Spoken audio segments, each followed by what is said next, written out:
Hey y'all, this is Billy from Perma Pastures Farm. Okay, here we are in the chicken tractor on steroids, but we're not really here to talk about that today.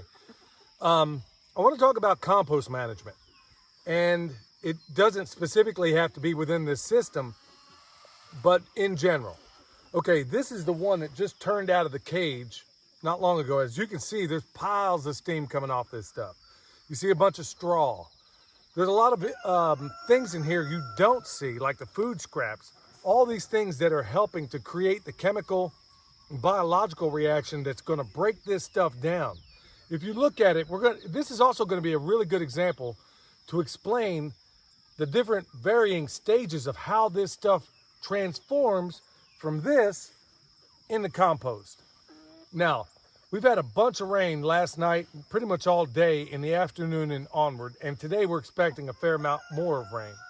Now, having done this so many different times, this is why it takes a lot of practice. I already knew that these chickens, when I see the compost pile, when I come out here and we let these chickens out, if they don't disturb these piles, there's only really one reason. It's because it's way too hot. And judging by the steam coming off this thing, I think you can see the reasons why. So what we do, because most of the heat is going to be generated in the dead center, I already know that when I open this up, I'm going to see dead bacteria, which is this white stuff right here. You can see that. Okay, so all I do is just basically make it like a volcano, bring the center out, and we'll just let it dry out just a little bit to kind of keep it in action. Now, the other piles are in varying stages of becoming compost. Now, this pile right here looked exactly like that one a week prior. I mean, how cool is that, y'all? This is the cool thing about doing a system like this, is that, like Jeff Lawton says, you see the process unfold right before your eyes. So look how light that is. And in a week, this is what it's become. But look, we also got dead bacteria in here, okay? Got a little too wet, you know, and then all of a sudden we got dead bacteria. But this is the way you mitigate that. This is the way you bring it back into balance, into the kind of compost you want it to be. So it's making this transformation, and then, okay, we're going to go back to this other one. And we're going to spend a little more time here.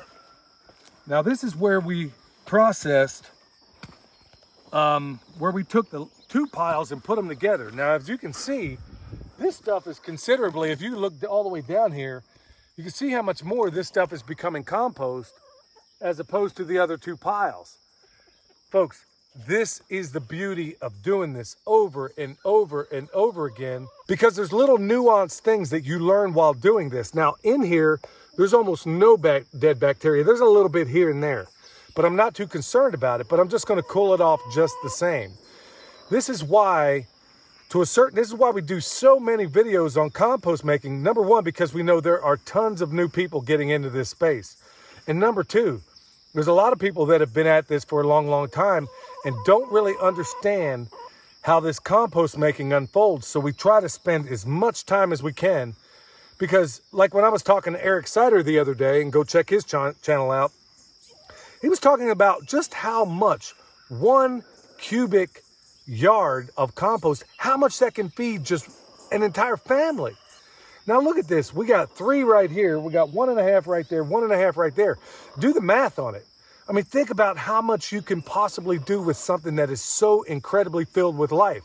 But if you don't stay on top of it, if you don't mitigate all this dead bacteria, guess what? It's not going to be full of life. Then you're going to have a dead pile. It's not going to do much. Now, it does require, the more you do this, the more you realize problems before they even happen, just like with anything else. But the chickens weren't messing with it. And so that's my barometer within this system. If I don't see the chickens in here working, getting the biota out of it, then I know it's entirely too hot. They're not going to mess with it. But now look at them. Look at them. You can see all this. This one right here is like, okay, it's a little bit more manageable. This stuff on the edges is actually cooler than that stuff in the very center. And that's exactly what they'll do today. They're going to go in here. Look at them. They'll go to the other side, kind of figure out, okay, what's what. But they're not getting their protein, which means they're going to have unhappy birds. It's just a matter of observation, folks. If they're not disturbing these piles, then guess what? They're not getting their protein.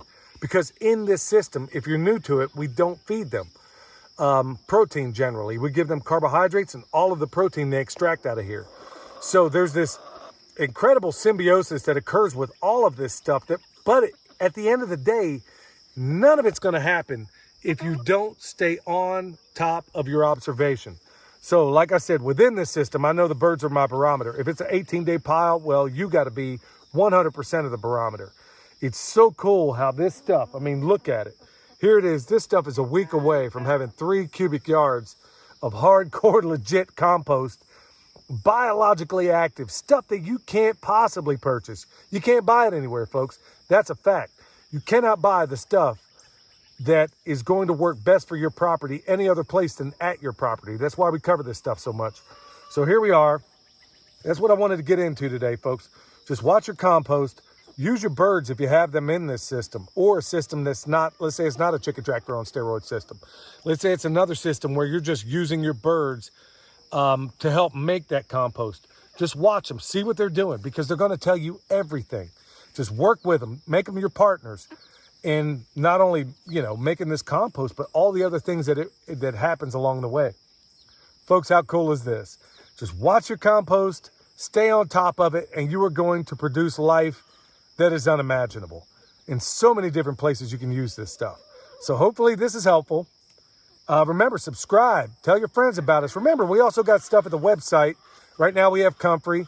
Pretty soon we're gonna have honey, and not long after that, as soon as I can get on it, we're gonna have some hardcore bone sauce for all you people out there that are wanting to give it a shot. So until next time, this is Billy, the Permaculture Pimp Daddy, where PIMP stands for Permaculture is my passion. We'll see you next time.